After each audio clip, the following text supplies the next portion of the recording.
right, dude, we're good. What's going on? Are we good? We're good. All right. So I understand we're going to be picking out some popwood carpets. Yeah, I get all the benefit. You know why? And we're not calling them IJs today, right? They're pop ones. It says IJs in parentheses, though.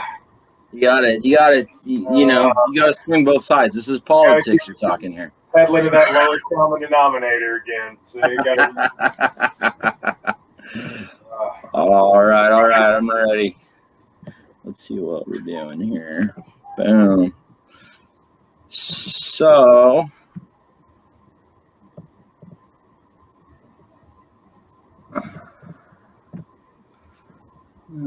scroll. Did have a moment. Look at that. What's that say right there? You read that? I don't know. I'm so freaking old. I need my reading glasses to see that. It's so small. Like, yeah, there it is. See, I didn't even put IJ in here, dude. Are you so excited? You did too. I thought it's in there somewhere, in like parentheses somewhere. Right here. Yeah. I'll say it again for everybody in the back. If you can find where Irian Jaya is on a map, we can call them that. But you can't, so because it's not a place that actually exists. So, all right. So here's a clutch that we're splitting. These were sent to me by Mr. Nick here on breeding loan. So we've got the sire and the dam. The male's obviously granite. What's the female's backstory? I put on here that her mom was a wild caught. I thought, was her mom an F1? No, she's a wild. Actually, is she an F1?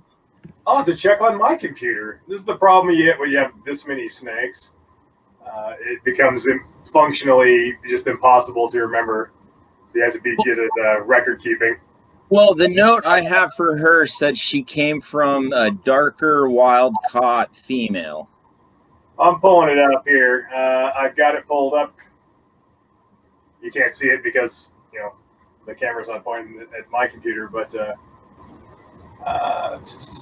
she is 2012 HG/WC F16.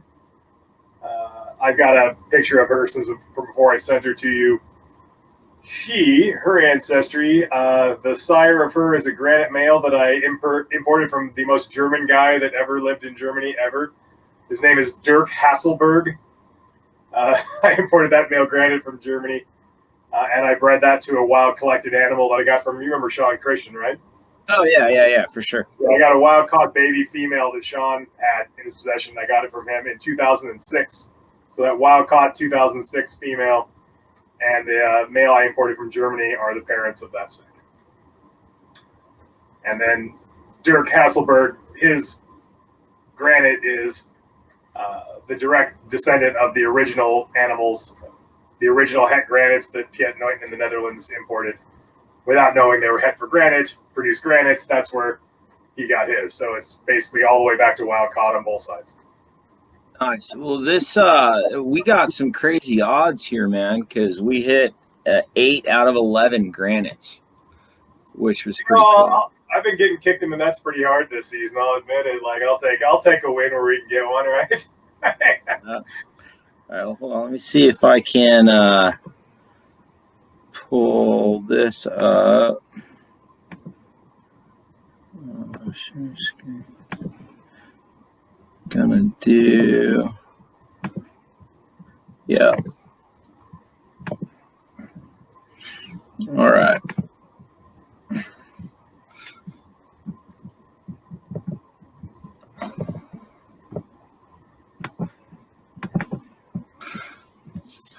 All right, so we've got F1, super busy. I got to be honest here. I'm having a hard time seeing the images.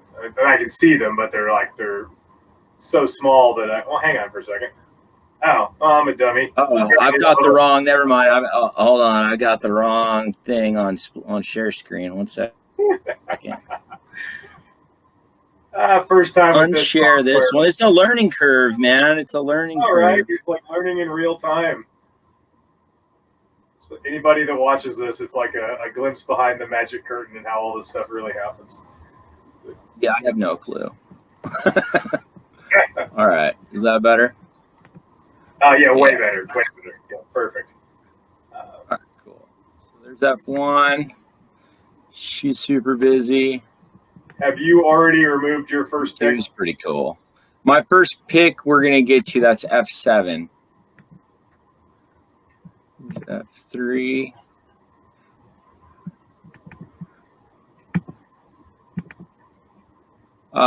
Sorry, yeah, that one looks real dark.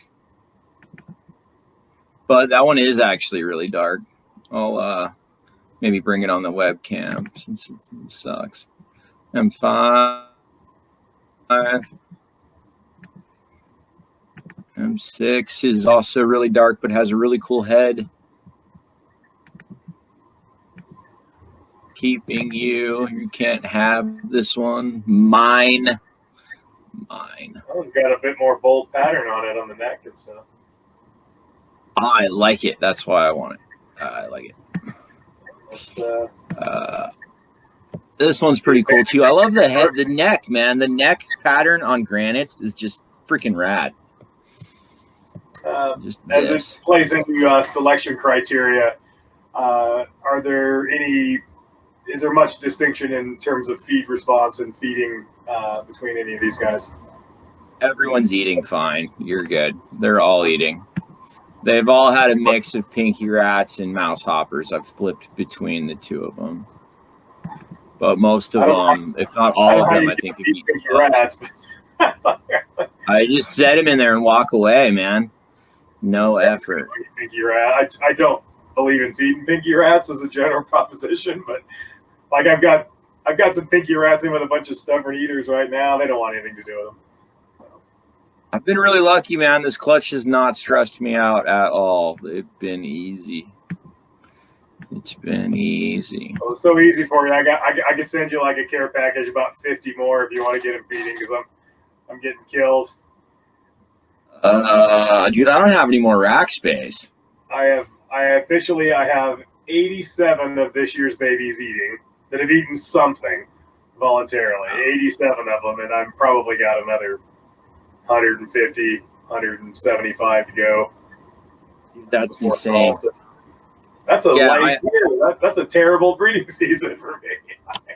I mean, I only have 3 clutches, but out of those 3 clutches, I only have 1 that will not eat. Everybody else is eating, so it's just stupid good odds. But I have 2 more. I should check my age.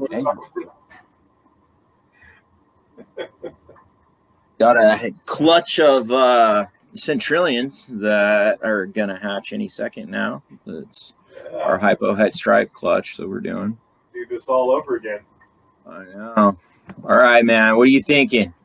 You want busy? That one's cool. I'd get that one. All right, I'll yield to your first-hand eyewitness experience. I mean, that's the one. If you picked something different, I would have picked that one. I mean, I'm just trying not to be a dick. That one's nice. Take F3. All right, cool. So I'll shut this down.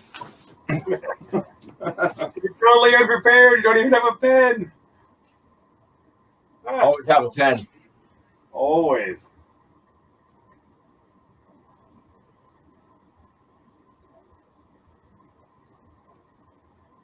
All right.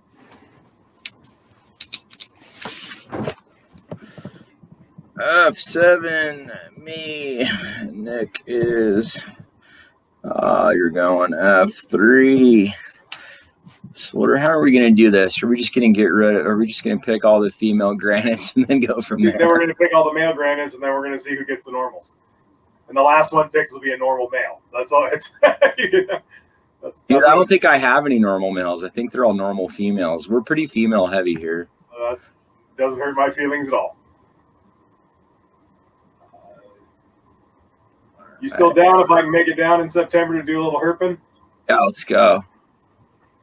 Really need to get the Anaheim Expos in September.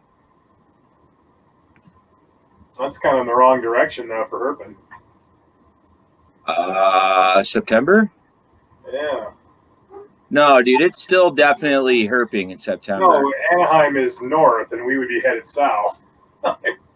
Yeah, I'd say let's herp Friday night, and then let's go to the show Saturday night. Woo. That could be fun. Okay. I'll take F8. All right.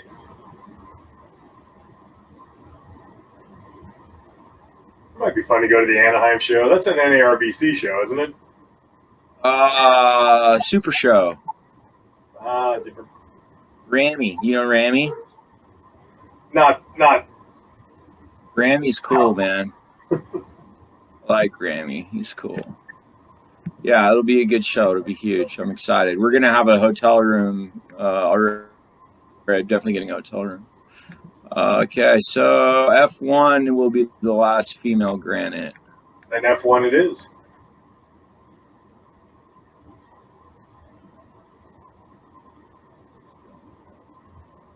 And I haven't been to Anaheim or Los Angeles area in forever. Oh, it's gonna be fun. Tony's getting married. We're gonna do a little bit of a bachelor party after the event. Dude, Tony's around and getting married.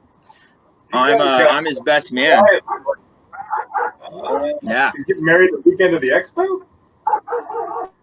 No, we're just using that as an excuse to throw a bachelor party because it just makes so much sense. All right. I'm thinking.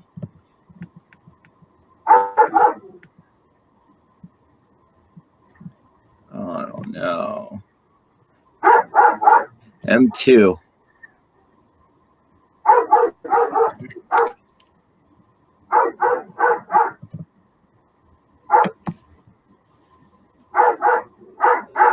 Shut this door.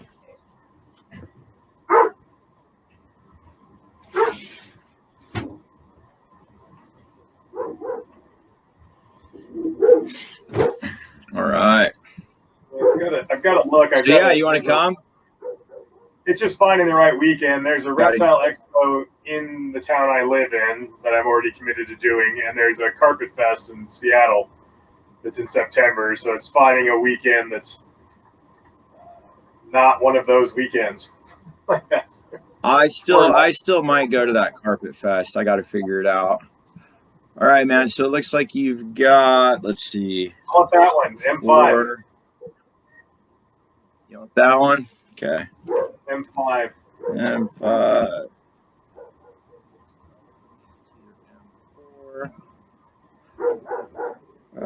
Or M6. All right, I got M6. Which I think that would be. So we need M4 still available. 1, 2, 4, 7. That was mine. That's right. You're supposed to remove the pictures from the queue that we've already selected. I don't know how to do that, dude. All right, so you pick 5. Which means, oh no, it's your pick. So I believe M4 is the last male, it's last granite that hasn't been picked yet. But it's M4.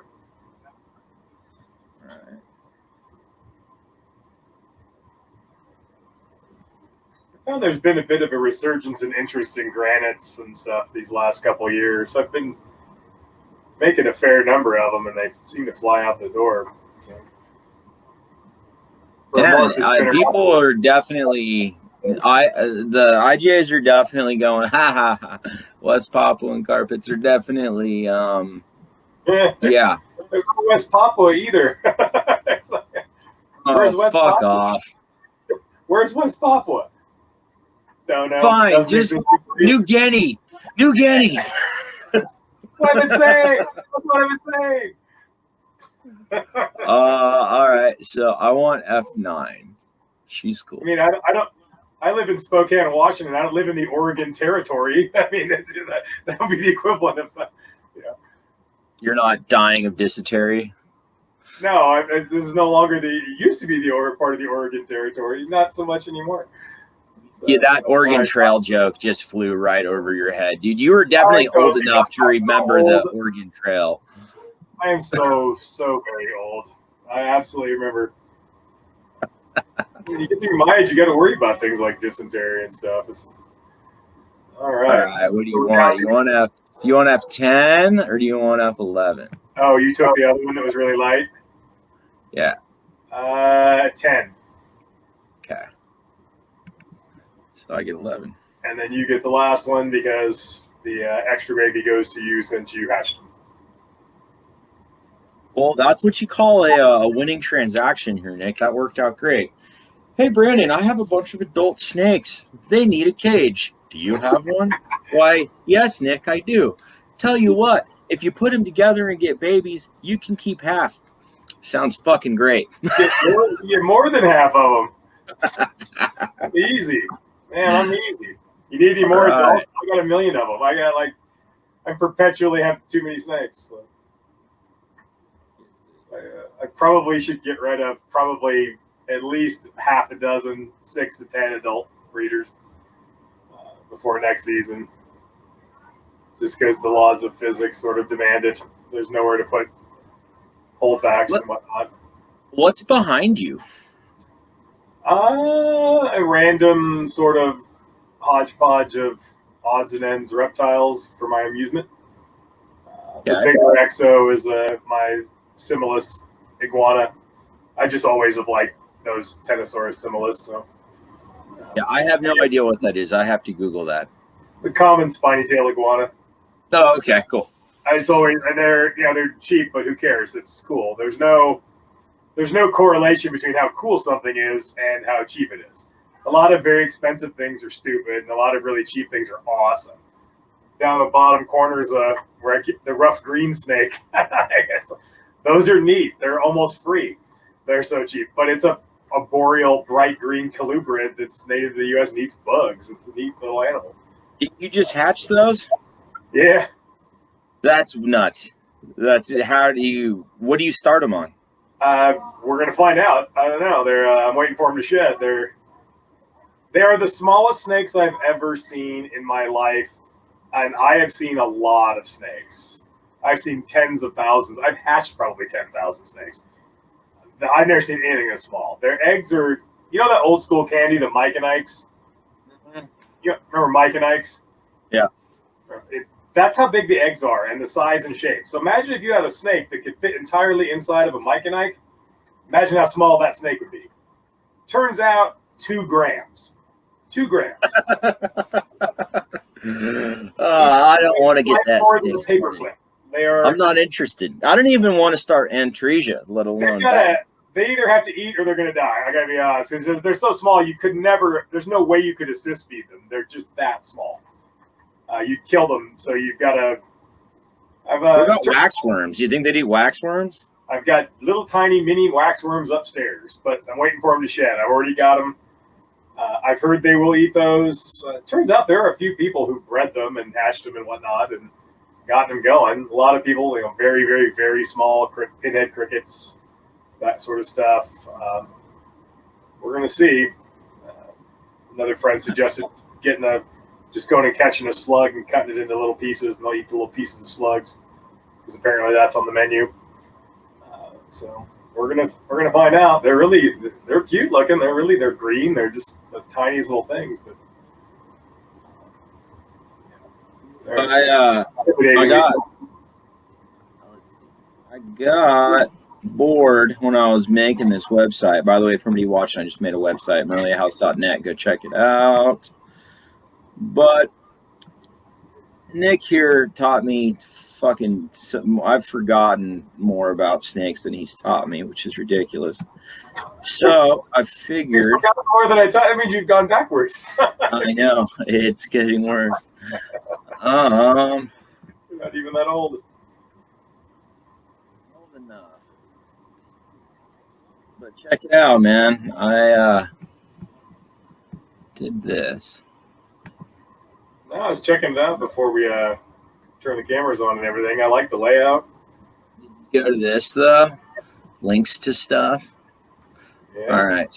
So we've got this new video Dave Kaufman just put out. Thanks, Dave. Dude, appreciate that. Morelia Python Radio linked up because those guys, man, if you don't already know, then go learn stuff. Morelia Python Radio. There's 10 years of information there. And then, boom, giving credit where credit's due. I got the link to you up here as well. Because why not? You freaking deserve it. Credit where credit's due. So I've had fun with this, man. I've never built a web page before, so this is a first for me. This is kind of cool. You know what we should do is we should do one of these streams again, except we should go over my husbandry section, and you should just make fun of me and rip it apart, and we should argue about all the stuff that I do. Oh, boy, we could have fun with that one. Probably. We could have fun with that one. So, not finished yet. Almost finished, though. I think that would be kind of cool. And then if anybody wants to see what I've got available, just head over to collection. And all of the snakes that Nick and I, go to available. All the snakes that Nick and I just sorted out are on here, as well as each of the jungles that I have available. There will be some Brisbane coastals that'll pop up on here soon. Also, some Brettles on the way, some Amazon tree bows on the way, some stuff's going on. And then I'm going to put in here which one of these are Nick's and which one of these are mine. That way you'll know which one of us to reach out to if you want something, but they'll all be up here. So anyway, dude, thanks for trusting me with your snakes. Appreciate it. Yeah, no problem. Knowing you, geez, I've known you. Seems like a lot. How long have I known you for? More than 10 years, because I have a snake from you that I've owned for 10 years, and it's not the first snake that I bought. So why did we get so old? I'm old, dude. It's happening. It's definitely happening. It already happened to me. I've been old for some time now, so. Oh my God! Like, got to go to the gym in the morning. I'm like rubbing that like kind of prescription strength arthritis shit on my elbow. It's like held together by neoprene and Velcro at this point. All my joints are shot. Like, just everything hurts all the time. You want to make it worse? Let's go skiing this year. I have never skied in my entire life. I attended great. ski like 30 years ago. And I was driving a little lowrider at the time, and the closer I got to the mountain, the deeper the snow got, until eventually it was taller than my vehicle, and I had to turn around. So I attempted once, like in the early 90s. Never even tried since. Yeah, you'll either break your wrist or you'll blow out a knee. That's all bad. My knees are already shot. Like, there's nothing left. I have no cartilage left in my knees. Like, just wait. So what you got hatching out right now, man? Some children's pythons hatching out right now. Nice. I hatched out Angolan pythons. The last ones came out yesterday. That was the first time you bred that species? Well, I second, but the first time no eggs hatched because I screwed up the incubation. Got it. Yeah. I ran out of egg boxes, so I kind of improvised one. No big deal. Put like plastic cling wrap on the top of it instead of a piece of glass like a normal would. Also no big deal, unless you put it on the top shelf of your incubator and the fan is blowing on the plastic wrap. It blew on it for so long, it started flapping and it blew it off, and I didn't notice it for about a week, and it just turned them into white raisins, just desiccated. They were literally like 8 inches or 10 inches below a fan, and just dried them out and killed them. So but that's my fault. You want to hear a shitty story about learning a lesson? I'm not entirely sure I actually bred them this year either way. I got 6 good eggs. That's 8 eggs. 6 went the distance. All 6 hatched. They're all curiously females. So you may have had a Partho clutch? Same with my Dunn's clutch. I was wondering, like, my Dunn's clutch, I have a kind of a Who's Your Daddy situation. I like, because no one was doing anything, so I used the second male. And then nobody bred. I never saw either male breed ever, not even attempting to breed at any point, and then she laid. And then it's like that kind of typical Partho clutch. Oh, it's 9 fertile eggs, and then they start dropping off, and then 5 eggs go the distance. 4 hatch out fine. They're all females and all look absolutely identical. There's no variation. There's 3 color phases in that species, but these are all clones. They all look exactly the same. And then the 5th one I thought was dead in the egg, which is a common thing I've seen with Partho clutches too. They don't absorb its yolk right, and it's dead. So I pulled it out. It's dead. I literally chucked it in my freezer because I'll use it to. It's good black-headed python starter food. Because I have black-headed python babies, and I'll start them out on frozen carpet pythons. If I'm being honest, because you always end up with a small amount of stillborns, perfectly fine, but didn't make it out of the egg. And I save all that, and I'll use it to assist these blackheads. I literally chucked this thing in the freezer, and then it twitched. I'm like, what? It wasn't dead.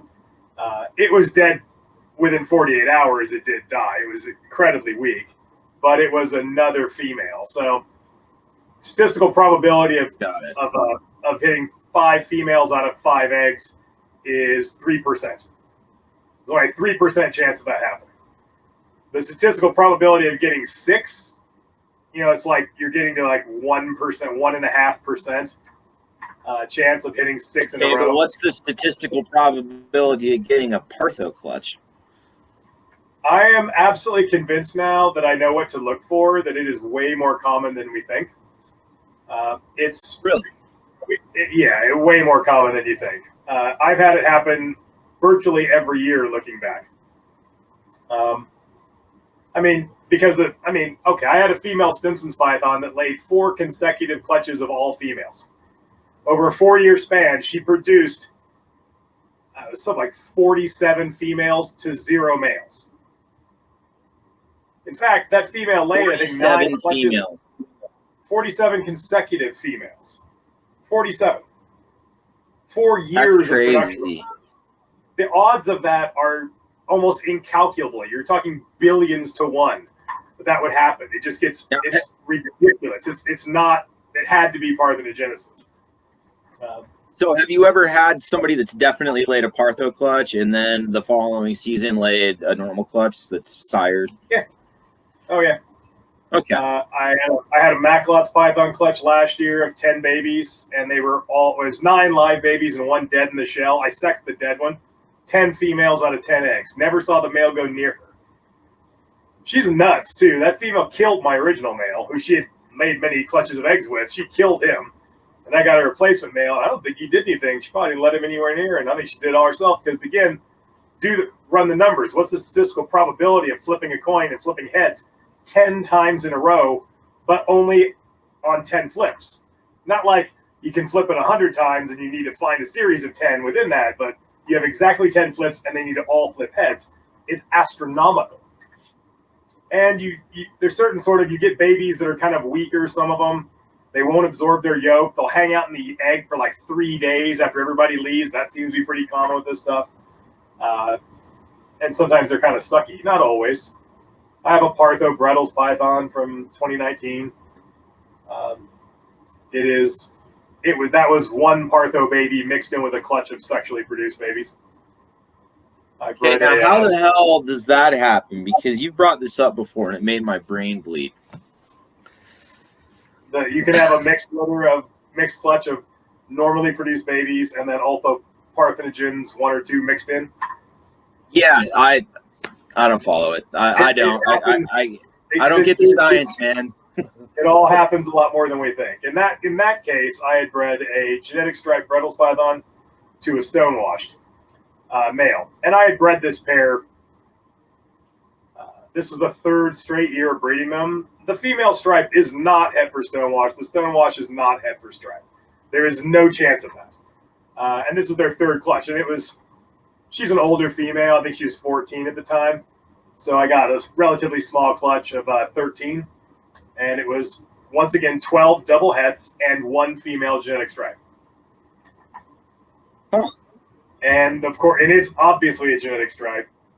And it did the hatch 2 days after everybody else, dropped its yolk, didn't absorb anything, had to assist feed it for 6 months. It still doesn't eat frozen. It's 2 years old. I eat live really aggressively, but I don't feed as much because that's a pain in the butt. I don't have a live all the time on demand. So it seems fine, but it's definitely a Partho baby, and the rest of the clutch was not. Trip, man. Yeah, no, that's crazy stuff. Yeah, it's scary stuff if you sell snakes for a living and you're selling something that's heterozygous for whatever trait, and then there's that possibility you could do everything right, and you wouldn't know if it's all wild type snakes. You wouldn't know, if there was a Partho normal in the clutch. You'd know if there was you wouldn't know. Your 100% het turns into a normal real quick. All of a sudden, 7 years later, once whoever you sold it to figures it out, they're kicking down your door.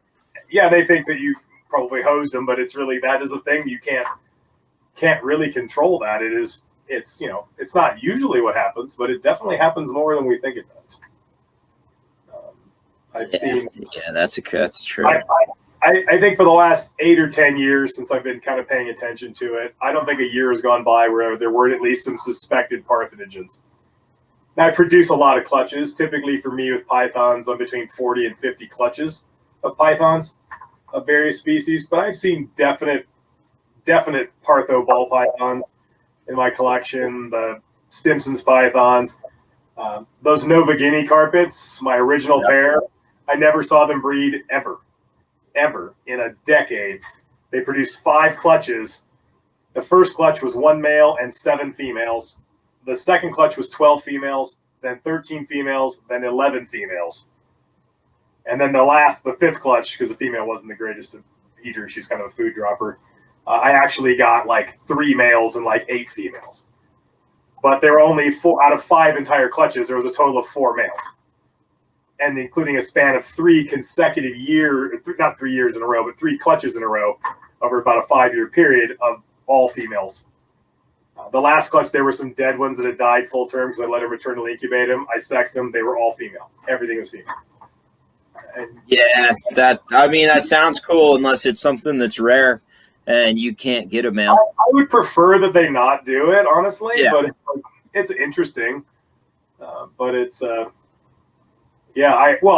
year I bred a stonewash genetic stripe to a stonewash female to make stonewash that were 100% het for genetic stripe Reynolds pythons.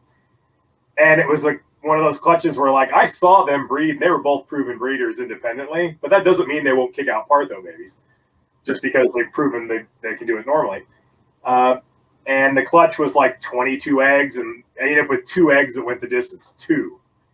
And they hatched, and I'm like, and then they both did the like sit in the egg for days, and neither one absorbed their yolk. They were kind of runtish. And I'm like, I'll bet you these are both going to be females. And sure enough, they were both females. I'm so confident. They theoretically should have been the first in the world ever produced stonewashed 100% het for stripe, but I just sold them as stonewash because I don't think they are het stripe. If they are, then somebody gets a bonus. Still got one of them sitting here. But it's like I'm pretty confident they're probably not het for stripe. They're definitely Partho. That's nuts. Yeah. So what are you most stoked on this year? What's other than cars? Those don't count. We're still talking snakes. What's that one clutch that you got or are getting, or that you're like, yes? I hate to say it. Thing you've been working for. It's kind of against my usual mantra, but because it's morph related, and I'm much more into natural forms, rare species, that kind of stuff. But I hashed out some super hypomelanistic tiger coastals that are so insane looking that make your teeth sweat. It's like the most ridiculous looking things I've ever seen. Like I'm so over the moon with this and it's been a long time since I was that interested in a morph clutch, And keep in mind, I hatched Dunn's pythons this year for the first time, which is arguably probably the rarest python in the world in captivity. But them damn striped hypo tiger things are insane. There's about 5 of them that are probably supers, and they're just no black at all. Well, like none. Jason Balin, you're familiar with his stuff, obviously. Just picture, if you will, like the most immaculate, perfect tiger you've ever seen Jason Balin produce. The absolute best one he's ever produced. Now imagine that as a super hypo, and then imagine that there's like 7 of those. It's crazy. Like I'm having a really hard time partnering with anything. Like there's some that are like they're nice, but when you look at the ones, you're like, whoa. And this is why have you thrown those to Exantic yet? I'm sure you have, but I mean, are you any closer to Ghost? Yeah, of course. I did last year. I did this year, but she slugged out. I only have one Exantic female. I kind of dropped the ball on that. I had 3, and for whatever dumb reason, I got rid of 2 of them. Now I only have 1, and she's an every other year sort of a thing. Every other clutch, she slugs out, and then she'll lay a perfect clutch. So 2020, 2020 was a good clutch. 2021 was the bad year, apparently. I did breed a different hypo tiger to her, so I've got 2 female hypo tigers that are het Exanthic, and I've got 1 definite hypo male that's het for Exanthic, and then I've got 2 paradox hypo. They're paradox hypos, but they're also het Exanthic, but I don't know, will they breed as a hypo or will they breed as a non-hypo? That seems to be I'm betting that at least one of them will probably breed as a hypo, but we'll see. Sucks. So much genetic craziness. Well, the thing I'm the most stoked on for I have to test first to see what they breed as before I make any assumptions. So.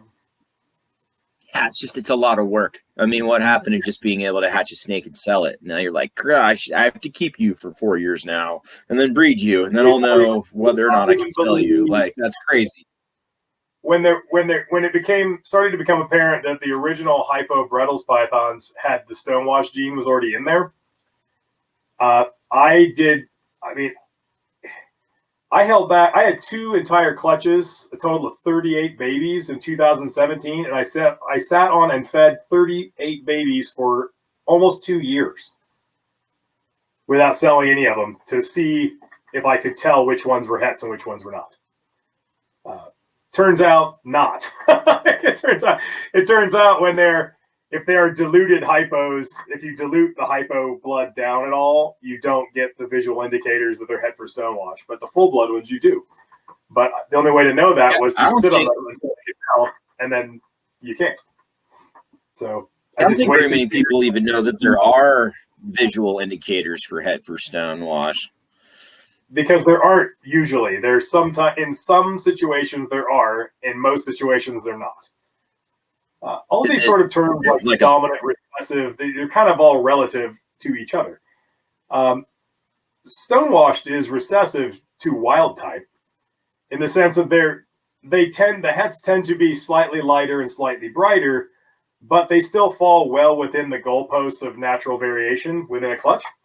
So you can't really say that's a het, that's not. If you were to raise them till they shed 5 times and then you picked the prettier ones, they would disproportionately prove to be hets in a possible het clutch than the ones that were darker. But they're still all within the range of natural variation. So we call that kind of stuff recessive. Is it really recessive? Stonewashed in Brettles pythons is a form of piebald. And it works just like every piebald everything. You ever notice like the ball python people love to tell you that piebald's recessive? It's like it's totally not. If you know what to look for the hets, you can see the hets 80% of the time. You can tell which ones are the hets, but not 100% of the time. That's what I was going to ask, is if there's like a marker that's, as good as the piebald marker. No. Only if it is a full-blood, undiluted hypo and it gets to be about 2 years old. Then there's some things, as they finish their color change, there's a few things that kind of start to pop and become obvious. They're 100% diagnostic. But nothing is diagnostic when they're young, and that's the only instance where that happens. Something is reacting epistatically with stonewashed in that hypo bloodline that's causing that sort of epistatic reaction and seeing a partial expression of that gene in the heterozygotes, but only under those very narrow circumstances.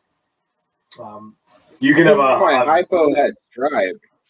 Even my hypo het stripes that over here, they're almost more blushy on kind of the bottom, like on their sides, like they seem to have a little more of like a blushed out contrast. I don't know. It's hard to tell, but that's like just looking at the hypo kind of wanting to shoot through, even though they're 50% and they're up against the stripe. So, they've got these odds working against them, but you can see it like in the neck. You can see it in the sides. You can see it in the way that the colors mash together. I don't know. It's cool. What's even more obvious than those animals? The fact that you can see the stripe, even though they're only het stripes. When you mix hypo blood, you can totally see the stripe. If you put even a pinch of hypo blood in with a het stripe, you get visually stripy babies that are. If you look at my website in the last few years, there's some on there right now where they're 50% hypo blood animals and they're 66% het stripe, and it's really obvious which ones they are because 2/3 of them are visually stripy and aberrant, and about 1/3 are completely normal looking banded hypo looking things, and it's really obvious. But if you were to breed a genetic stripe to a normal Bredls, completely normal, that you don't ever get some stripy hets.